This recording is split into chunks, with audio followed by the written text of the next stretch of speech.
Selamat siang Bu Ingkras dan teman-teman semuanya. Pada kesempatan ini, kali ini saya akan membahas sebuah penelitian yang menurut saya cukup menarik. Penelitian ini membahas tentang pengaruh co-branding Stanley X Jenny terhadap purchase intention konsumen dengan menggunakan pendekatan stimulus organism response atau yang biasa disingkat dengan SOR. Nah, mungkin sebagian dari teman-teman sudah pernah melihat produk Stanley yang sempat viral dari beberapa tahun yang lalu, terutama setelah berkolaborasi dengan Jennie Blackpink. Hampir di semua media sosial kita bisa melihat review, unboxing, sampai orang tuh rela mengantri membeli produknya. Tapi yang jadi pertanyaannya adalah apakah produk yang viral itu otomatis membuat orang itu ingin membeli atau sebenarnya ada faktor lain yang berpengaruh? Nah, pertanyaan inilah yang menjadi faktor utama penelitian yang saya akan bahas. Bisa di next? Sekarang kita masuk ke dalam alasan mengapa penelitian itu penting. Kalau kita lihat, Stanley itu awalnya dikenal sebagai merek tumbler biasa. Produknya memang berkualitas, tetapi belum menjadi lifestyle produk seperti sekarang. Nah, semuanya mulai berubah ketika Stanley melakukan co-branding dengan Jennie Blackpink. Kolaborasi ini berhasil menarik perhatian masyarakat dalam jumlah yang sangat besar. Media sosial penuh dengan konten mengenai produk ini. Banyak orang tuh mulai mengenal Stanley, bahkan yang sebelumnya tuh tidak pernah tertarik dengan produk tumbler. Tapi di sisi lain muncul, pertanyaan yang cukup menarik nih, apa yang perhatian tinggi untuk benar-benar berubah menjadi pembelian?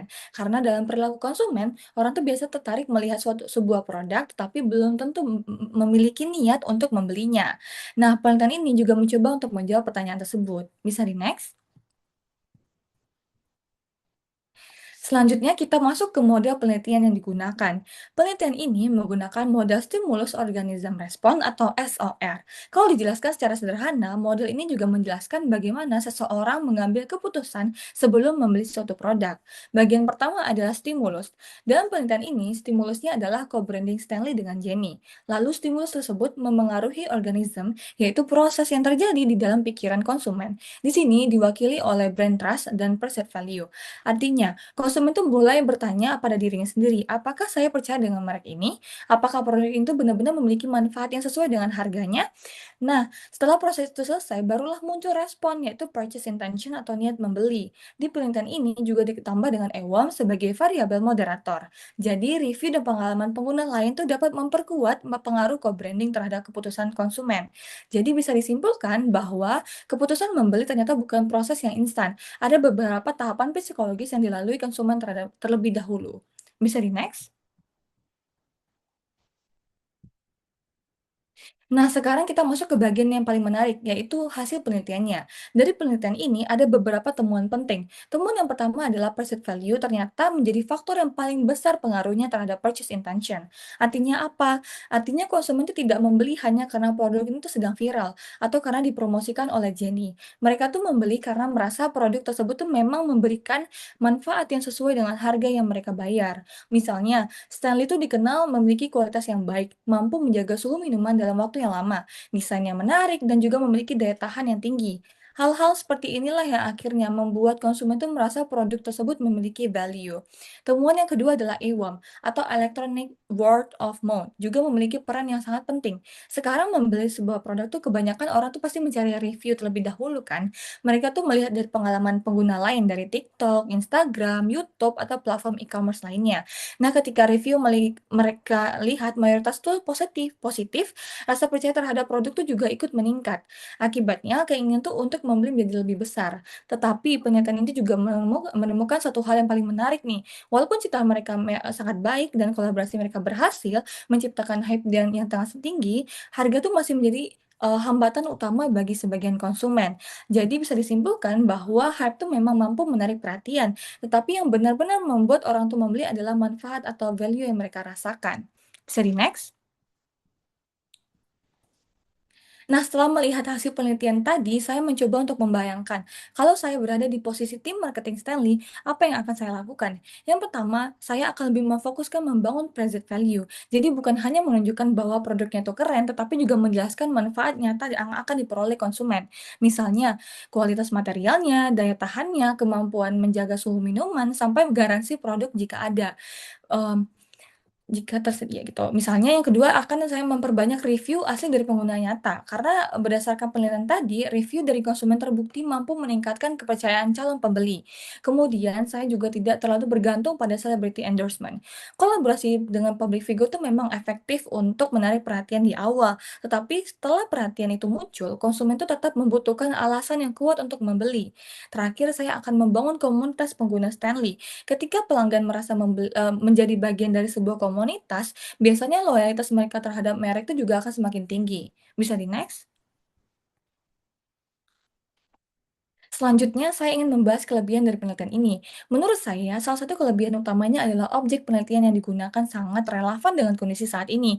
Penelitian ini tidak menggunakan kasus yang sudah lama, tetapi mengambil fenomena yang memang sedang banyak diperbincangkan di dalam masyarakat. Kemudian, model yang digunakan itu cukup jelas. Peneliti juga menggunakan pendekatan stimulus organisme respons sehingga alur berpikir penelitian itu menjadi lebih mudah dipahami. Kita bisa melihat bagaimana stimulus memengaruhi kondisi psikologis konsumen kemudian menghasilkan keputusan membeli.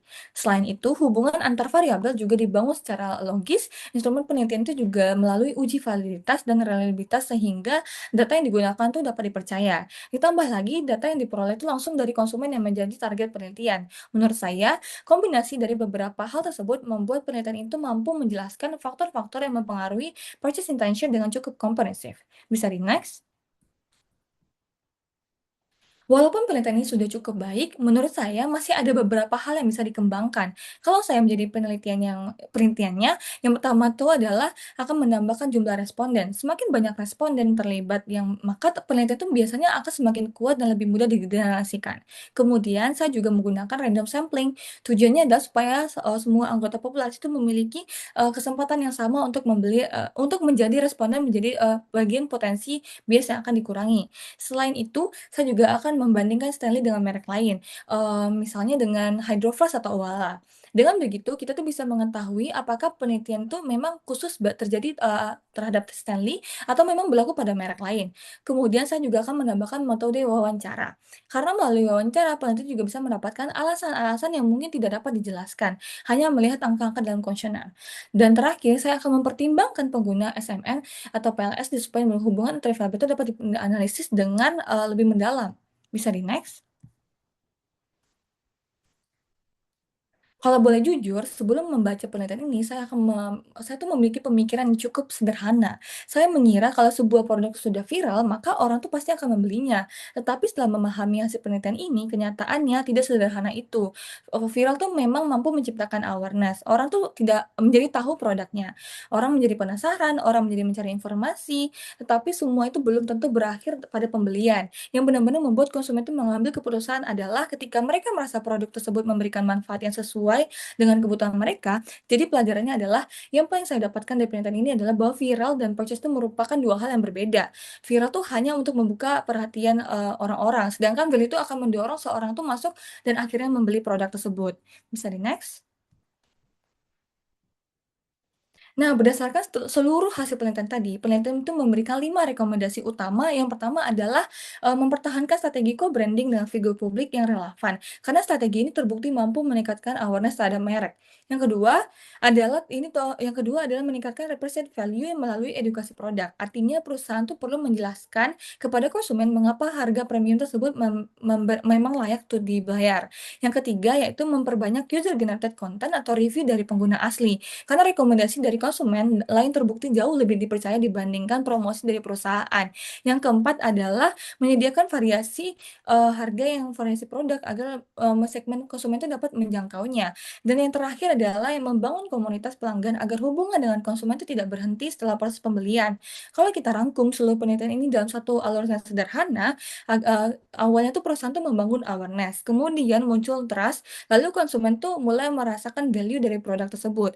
Setelah itu juga muncul purchase, dan jika pengalaman mereka baik, akhirnya akan terbentuknya loyalitas. Bisa di next? Baik, itu tadi pembahasan yang dapat saya akan sampaikan mengenai penelitian tentang pengaruh co-branding Stanley X Jenny terhadap purchase intention konsumen. Dari penelitian ini, kita bisa melihat bahwa strategi pemasaran yang baik tidak cukup hanya membuat sebuah produk itu tuh menjadi viral. Yang jauh lebih penting adalah bagaimana perusahaan tuh mampu untuk membangun kepercayaan konsumen dan menunjukkan manfaat nyata dari produknya. Karena pada akhirnya, konsumen itu tidak membeli hanya karena sebuah produk sedang ramai dibicarakan, tapi mereka tuh membeli karena merasa tuh produk tersebut tuh benar-benar memberikan nilai bagi mereka. Sekian dari pesan dari saya. Terima kasih Bu Ingkras dan teman-teman semua.